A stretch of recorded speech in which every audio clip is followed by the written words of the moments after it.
और वही आस और विश्वास रखते हुए दिन महीने साल व्यतीत होते गए और एक दिन भगवान श्री राम का आगमन उनके घर पर होता है। ठीक ऐसे ही हमारे जीवन होते हैं, जहां पर हमको ये विश्वास होता है कि एक दिन हमारा भाग आखिर जागेगा जरूर, क्योंकि कोई भी कार्य इस दुनिया में ऐसा नहीं है जिस कार्य की पूर्ति के लिए हम काम करें और उस पर सफलता ना मिले।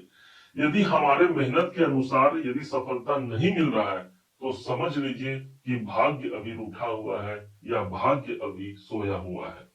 आज एक ऐसे समय की शुरुआत होने जा रही है जहां पर एक बेहतर भाग्य की प्राप्ति हमको प्राप्त हो रही है।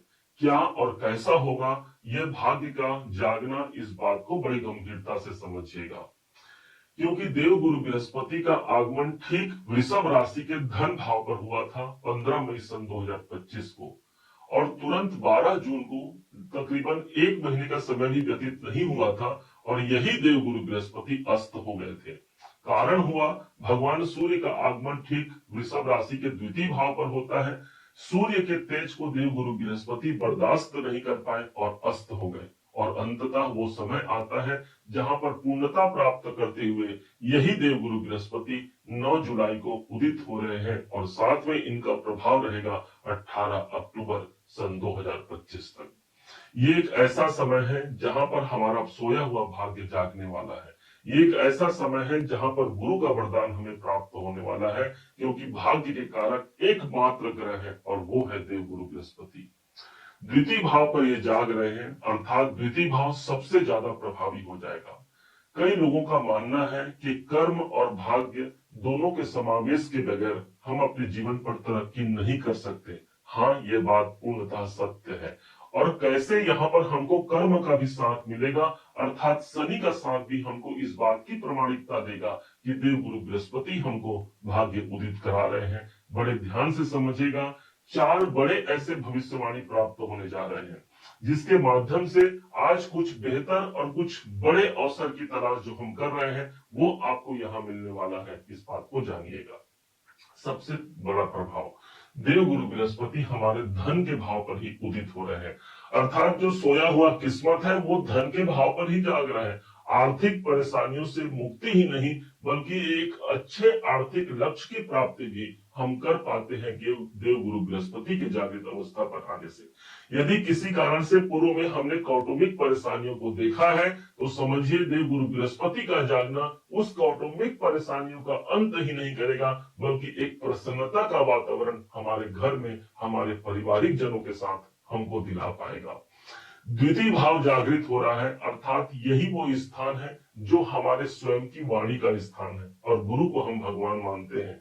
अर्थात हमारी वाणी में ही इस समय पर ऐसा ओज कायम रहेगा जिससे हम मिलते हैं, बातचीत करते हैं, वो बस हमारा हो सकता है। इतनी विशालता, इतनी शुभता इस देव गुरु बृहस्पति में विद्यमान रहेगा जो इतने लंबे समय तक अर्थात अगले 4 महीने तक सबसे ज्यादा प्रभावी होगा। अब यहां से समझिएगा कैसे और क्या इनके विशेष प्रभाव मिलेंगे जो शनि और देव गुरु बृहस्पति दोनों के द्वारा प्राप्त होने जा रहे हैं। प्रथम आपने समझा कि धन कुटुंब के स्थान पर जागृति आ रही है। दूसरा सबसे बड़ा जो प्रभाव हमको मिलने जा रहा है और वो प्रभाव होगा हमारे जॉब के स्थान पर, हमारे नौकरी के स्थान पर। क्यों? क्योंकि देव गुरु बृहस्पति की 5वीं दृष्टि हमको प्राप्त हो रही है ठीक 7 नंबर की राशि पर। होने को तो यह शुक्र का घर है जो वृषभ राशि के स्वामी बनते हैं, लेकिन देव गुरु बृहस्पति की जो ये दृष्टि रहेगी वो शत्रु के भाव पर दृष्टि रहेगी। परंतु यहाँ पर देव गुरु बृहस्पति और शनि के मध्य एक एग्रीमेंट होता है, क्योंकि शनि यहाँ पर देव गुरु बृहस्पति के घर पर ही बैठे हैं और यहाँ गुरु की दृष्टि शुक्र की राशि पर पड़ रही है और यही वो 7 नंबर की राशि है जिस स्थान पर शनिदेव उच्च के होते हैं। अर्थात वो एग्रीमेंट हुआ, आप मेरे घर को खराब मत करना, मैं आपके उच्च के स्थान के उच्च के घर को खराब नहीं करूंगा। और इसी कारण से जो छठे भाव के सबसे ज्यादा मजबूत परिणाम हमको प्राप्त होते हैं हमारी नौकरी में सफलता को लेकर के। यदि किसी नए जॉब की तैयारी कर रहे हैं, उस पर प्रयास किया है, अभी तक हमको प्राप्त नहीं हुआ है, एक बार पुनः फिर से प्रयास करके देख सकते हैं। ये देव गुरु बृहस्पति का के वरदान के स्वरूप आप मान सकते हैं। शनि का वरदान ऑलरेडी प्राप्त हो रहा है। वास्तव में ये स्थान आपके कर्जों का भी होता है। कर्ज से हम परेशान हैं, हमारे लोन अधिक बढ़े हुए हैं, तो यहाँ एक ऐसा प्रभाव आ सकता है जो कम से कम हमको वो रास्ता सुलभ करा देगा जिस रास्ते पर चलकर हम अपने कर्जों से मुक्ति पा सकते हैं। यही वो स्थान है जो हमारे रोगों का होता है, रोग का स्थान है।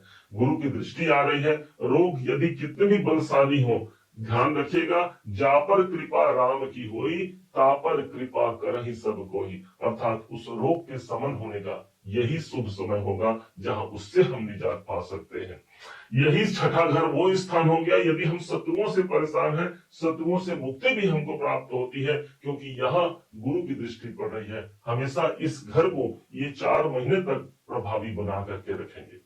अब तीसरे प्रमाण को समझिएगा। तीसरा प्रमाण जो हमको प्राप्त होने जा रहा है, देव गुरु बृहस्पति की 7वीं दृष्टि पड़ रही है ठीक अष्टम भाव पर। तो वहीं पर शनिदेव जो कि 11वें घर पर बैठे हैं, इनकी 10वीं दृष्टि पड़ रही है ठीक 11वें घर अष्टम भाव पर। अर्थात अष्टम भाव इस समय पर जागृत हो गया।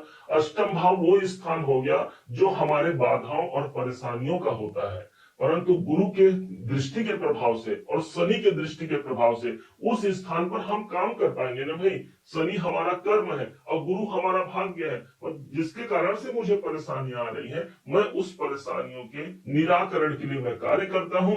न सिर्फ मेरा काम वहां लगेगा, बल्कि मेरे भाग्य की कृपा भी मुझे प्राप्त होती है। जो लोग ऑकल्ट में हैं, ज्योतिष में हैं, तंत्र मंत्र की साधना करना चाह रहे हैं, ये समय उनको ईश्वर की प्राप्ति के लिए एक सबसे ज्यादा अनुकूल समय होगा। अब यहीं से एक अगले प्रमाण का शुरुआत होता है, और वो है सीधे 10वां भाव, आपका करियर। क्यों, समझिएगा। देव गुरु बृहस्पति की 9वीं दृष्टि अब जागृत अवस्था की दृष्टि है, भाग्य की दृष्टि है, वो 9वें भाव पर पड़ रही है। और ऊपर से शनि देव इस समय पर वक्री अवस्था पर आकर के इनका एक प्रभाव एक घर पीछे होगा, अर्थात 10वें भाव पर सबसे ज्यादा मजबूती से प्रमाण भी अभी शनि देव हमको प्रदान कर पा रहे हैं। यहाँ पर भी कैरियर में भी भाग्य और कर्म का समावेश हमको प्राप्त हुआ, इसलिए सबसे ज्यादा मजबूत तो मेरा कर्म क्षेत्र हो गया। मैं जो कार्य करता हूं, यदि उस कार्य में मुझे सफलता नहीं मिल रही है, अर्थात भाग्य की कमी रह गई है, अब भाग्य का साथ भी मुझे मिल गया। मेरे भाग्य का साथ मिल गया, मेरे कर्मों के स्वामी शनि देव की कृपा अधूरी रह गई है, तो शनि भी इस समय पर वक्री होकर के 10वें भाव का प्रमाण दे रहे हैं। कोई अधूरा कार्य इस समय पर मजबूती से पूरा होगा। कोई कार्य आपने किया है, उस कार्य की जागृति आपको प्राप्त नहीं हुई है, आप जितना मेहनत कर रहे हैं उतना आपको फल प्राप्त नहीं हो पा रहा है, तो यहाँ पर उसी फल की प्राप्ति के लिए एक ऐसा समय फलीभूत होने जा रहा है जहां पर शनि और देवगुरु बृहस्पति मेरे कर्म क्षेत्र को अच्छा बनाएंगे। न सिर्फ मेरे कर्म क्षेत्र, बल्कि वो सभी क्षेत्र जो मैं अपने हाथों से अपने जीवन में मैंने अपना लक्ष्य बनाया था, उस लक्ष्य तक पहुंचने के लिए गुरु और शनि के संयुक्त गोचर पद्धति के अनुसार हमारा 10वां भाव सबसे ज्यादा मजबूती से काम करेगा। अर्थात एक बड़े कैरियर, बड़े कर्म क्षेत्र पर आगे बढ़ते हुए हम उस विशालता को प्राप्त कर पाते हैं जहां तक हम पहुंचना चाह रहे हैं। क्या उपाय करना है, ध्यान दीजिएगा। उपाय की विशेष कोई आवश्यकता नहीं है, फिर भी आपको बता दें, देव गुरु बृहस्पति की दृष्टि पड़ रही है, गुरुदेव ही जाग रहे हैं। बेहतर भाग्य की उन्नति के लिए देव गुरु बृहस्पति साक्षात हमारे शिव स्वरूप होते हैं। जिनके कोई गुरु नहीं होते हैं, भगवान शिव शंकर जी जगत के गुरु होते हैं। इस सावन के महीने में भगवान देवाधिदेव को जल अर्पण करते हुए बेलपत्र अर्पण कीजिएगा, नमः शिवाय का मंत्र जाप करते हुए अपने जीवन को सफल बनाइएगा। जहां जहां इनके शुभ परिणाम मिल रहे हैं, अर्थात पुनः फिर से रिपीट कर देते हैं, ये धन का स्थान इस समय पर जागृत हो रहा है, 6ठा घर नौकरी कैरियर आपके मेहनत का परिणाम मिलने जा रहा है, 10वां घर प्रभावी हो रहा है, कैरियर इस समय पर हमारे संग चलने वाला है, और वहीं पर जो बाधा रुकावट बनी हुई है, उस रुकावट और बाधाओं से हम मुक्त होते हुए एक नए जीवन के आयाम को प्राप्त करने जा रहे हैं। उम्मीद है आप सबने इसे समझा, आप सबने इसे जाना है। यदि आपने इसे समझा है, जाना है, मेरे समझाने का प्रयास यदि आपको सार्थक लगा हो, मेरे समझाने का तरीका यदि आपको सार्थक लगा हो, तो हर बार की भांति इस बार भी अपना प्यार भरा लाइक और कमेंट करना कभी मत भूलिएगा। और हाँ, यदि अभी तक आपने चैनल को सब्सक्राइब नहीं किया है, सब्सक्राइब जरूर कीजिएगा। पुनः एक बार फिर आप सभी का दिवस बहुत मंगलमय हो, इन्हीं शुभकामनाओं के साथ। जय श्री राम।